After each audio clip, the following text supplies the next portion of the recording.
So we are here to a very Caribbean interview, and I have a very special interview guest sitting next to me, Franck Belen, the national trainer of the Spanish team. And yeah, he doesn't like to be interviewed that much, so I'm really happy that he agreed being interviewed by me.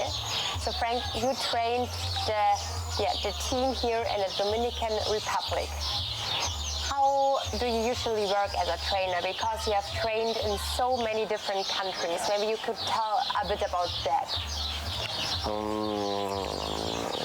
So I start with France, because I'm French. Probably. So I start to train. I'm coming from able-bodied basketball. And since 2007, I start with Wichtige basketball and quickly with the national team. So women first as an assistant when I discover this sport. And after I was in charge from 2008 to 2012 for the men team. And at the end, I was training with the French Academy under 23. Then I went for 5 years in South Africa. I was in charge of a development there and national teams too. And to finish now, I'm with Spain. The boys from 2018 to Tokyo, 2021, and from a couple of months now, I'm working with a girl, so with a women national team. So I'm part of the staff. So this is it. So not so much. So just 3 countries. Yeah, you're just moving to Spain, right? Yeah, I will move to Spain now. I mean, just when we come back from Caribbean, I will move to work with the club of Murcia in Spain. So I will go.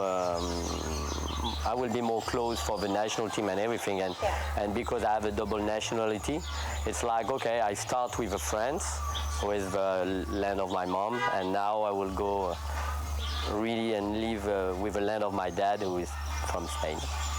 So normally you train really professional athletes. Here in the camp of the Dominican Republic, it was a mixture of some better or some newer athletes. They're not that professional as you usually train. What's the difference for you? What makes more fun for you as a coach? I will not pick one over the other one. And when I was in Africa, it was more, except the national team, but it was more development too.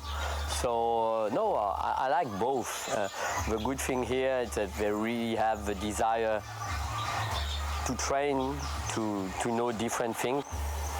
It's just not the same goal when you work with a national team.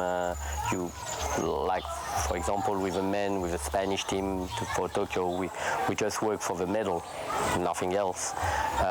So we improve like a team, even we work individually. With a coach Oscar, our goal was just to win. Doesn't matter what. Here, this is not the same goal. We're here for the development, to help people to improve their game, to discover many things maybe they didn't know before. So it was a great moment, because you just share the same passion with people. Doesn't matter the goal at the end, it's still basketball. How did wheelchair basketball become your passion, as you was before 2007 coach of able-bodied basketball?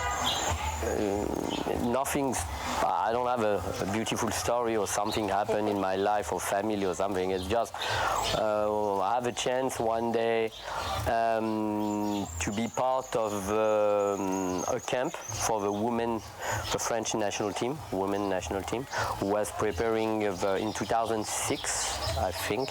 They were preparing the World Championship in Amsterdam. And I asked if I can come like a student coach, because I saw it on internet, and I just say, okay, this is basketball, but not the one I know. So I just ask, they accept, so thanks for them. And then after the president Monsieur Masson asked me if I want to be part of a federation. He offered me a contract, and then I start. But I will say, it was a surprise for me too, because I just knew running basketball, and I was never thinking I will do something else. Yeah, since then you are and were very successful as a coach, and in the camp of the Dominican Republic they even gave you standing ovation. So I want to know, which are the 3 characteristics of you which make you personally a good coach? I don't know, from a standing ovation, it's very strange, because I was shouting a lot against them, so I didn't really understand, but it's nice. They recognize the job we do all together, to be honest. I think it was more something new for them, that's why it was something special like this. For me, because we can just talk in general, because basketball, it can be different, and the way to teach basketball will be different, depends on many people. For me, the most important is to keep this passion and this dedication about the sport I love. If not, I will have to stop to teach it, because this is what from I was like this, I was playing basketball, and if we want to continue to teach it correctly, we need to love what we do, and we're lucky because I have a wonderful job. It's like I would never start to work, to be honest.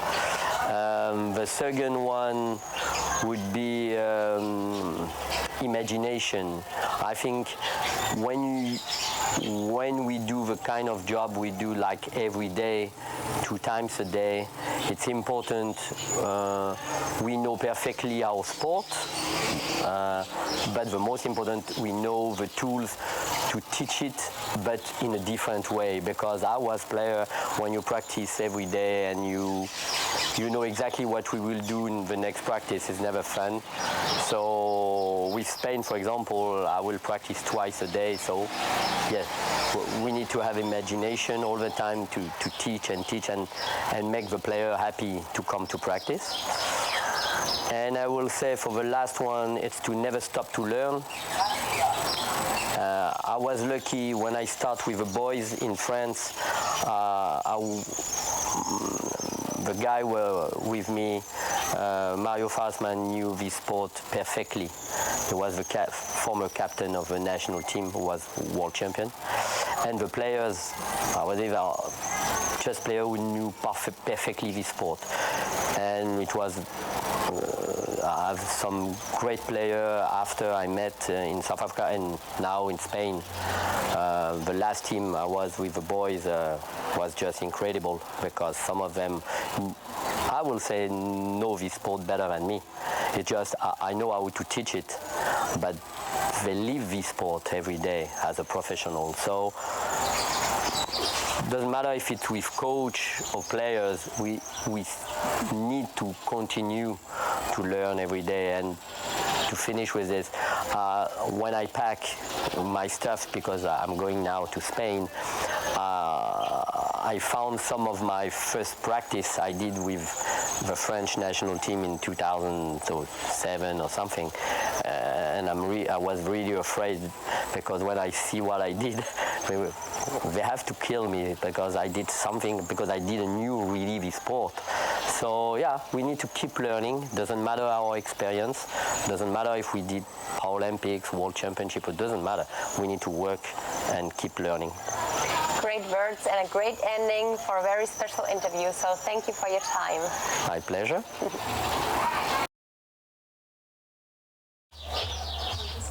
Okay. Woohoo! Caribbean interview. So, could you talk a bit? Okay. Because I didn't want marmalade No, today. what happened? I don't know. Good.